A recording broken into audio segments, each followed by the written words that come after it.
This is The Naked Life with Roxanne Noor.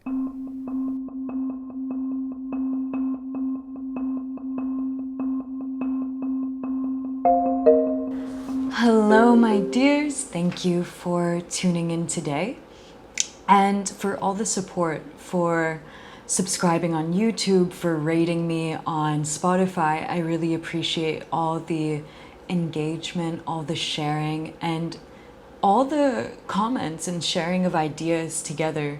I feel like a lot of this is just me following my enthusiasm and putting a spark out, and then you guys giving something back. So there's this really beautiful mechanism of sharing and receiving that I'm really enjoying. So thank you for that.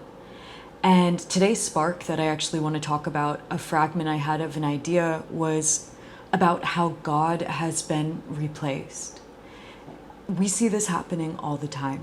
We see it happening historically. So let's take Russia, for example.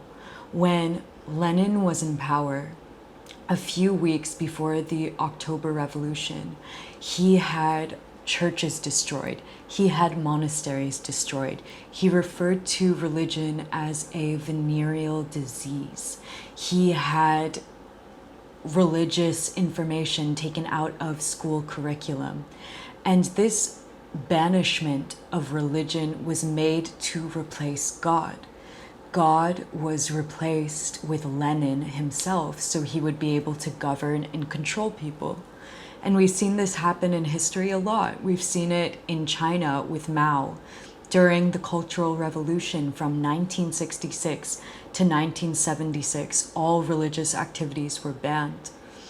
And Mao became this godly figure that was in people's homes, his face everywhere, all over the country. And God is replaced all the time. And what does this do to us? So the question is what it does to people in the West. I want to think about Americans. America is a country that I was raised in and where I'm from. And it seems that we are really divorced from spirituality, from religion, from a connection to the divine. But we're always looking for something grander and larger than ourselves. But the question is, what are we looking for it in? Why? There is a person who has a theory about this. So Saint Thomas Aquinas, in his book, the Summa Theologica, he talks about the replacements that we've tried to find for God. And he calls them the 4 false idols. And these false idols, when we replace them for a sense of divinity, we actually suffer more, because they cannot gratify us. It's kind of like this never-ending loop of vacuum that when we go deeper into it, there's just more and more to grasp, and we're never really satiated, we're never really full. So the 4 false idols, the first one is money. So money, this is what we see a lot in capitalistic societies. The way in which we receive respect is through the accumulation of more. And I had a really interesting experience living in New York. I was working behind closed doors for 2 billionaires. And one of them was extremely, extremely rich. So his net worth was $12 billion.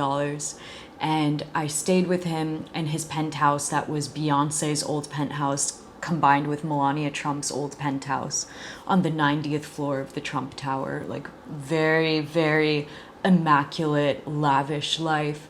And from what I saw, having dinners with him, working with his children 6 to 8 hours a day as their private teacher, I saw that this way of getting money was how he connected to himself and to life.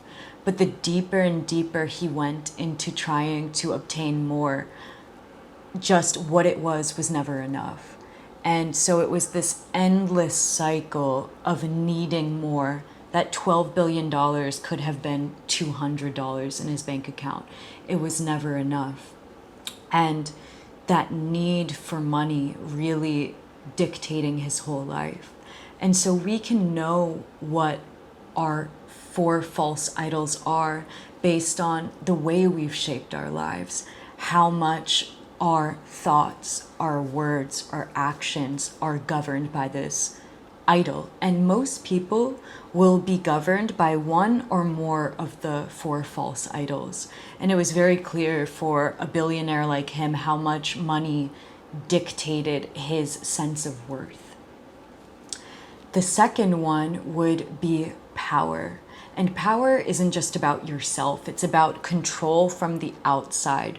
So a lot of people who are governed by this false idol will be people like CEOs, where it's not just about their source of empowerment, but it's about how much they can control those around them. And one of the best ways to be in control, to have a sense of power, is secrecy and a lack of vulnerability. This is a lot of the time a role many men play with being an omnipotent alpha, of not displaying empathy, vulnerability, of kind of giving this facade that allows them to be perceived as powerful, so people will then follow them. And what do we want the most out of power? So money, we want usually a sense of worthiness and safety, feeling safe in the world. Power is really around a sense of control. And then the third false idol is pleasure. And when I look at these idols, this is the one that I feel the most in myself, the one that I need to be the most careful with. The way seeking pleasure, seeking short-term gratification really brings me a lot of suffering, especially when it's done unconsciously. And it's kind of like the more I would take from life, whether it was sex or drugs, the more it would actually end up numbing me. And I feel the same now with travel. I've been traveling for the last 8 years constantly. And there's this feeling of being in Paris and not even having the feeling that you're in Paris. You could be literally on a farm in the middle of nowhere. It all starts to feel the same. And the way pleasure can numb, and the way it can really fall into addiction. So a lot of the time, people who are really governed by pleasure are the people who are easily swayed into alcohol, into sex, into drugs, and how it's used as a way to not feel pain, to ignore pain. And so pleasure is all around the quick fixes of enjoyment we can get. But the more and more we're grabbing for it, it's corrosive. And it actually ends up being extremely painful when it's done unconsciously. And the last of the four false idols is fame. And many philosophers, St. Thomas Aquinas himself also said that this is the most dangerous of the four false idols, because at a certain amount of fame, your life is not your own anymore. You are then public property, and there is a lack of sovereignty. Even the people who get really, really big in the music industry, they are then controlled by their record labels, where it's not about them making music for the joy of it anymore. It's about profit engineering. It's about feeding the public. It's about becoming almost a slave to what people project onto you. And this is a really lonely and dangerous place to be. And even living in New York, I've seen people climb different social ladders and accumulate more and more fame. And I see the way that it separates them from life. And it's actually a lack of connection. Because of that sense of being worshipped, people can never really know famous people for who they are, but who they want them to be. That idolization that we give, that is not knowing, but just worshiping blindly, and how truly painful that is. I would say a light side of it for many people who have this want of fame is actually recognition, and recognition for their talent, recognition for their pursuits, recognition for what they're giving the world. And that can be on a smaller scale. It doesn't have to be hundreds of thousands of people. It could be just being celebrated in your community, of 25 to 30 of your closest friends. It could be getting jobs really easily word of mouth because you're just known in your community as someone who is good at a specific thing. And that sense of fame with the people that you care about can be enough.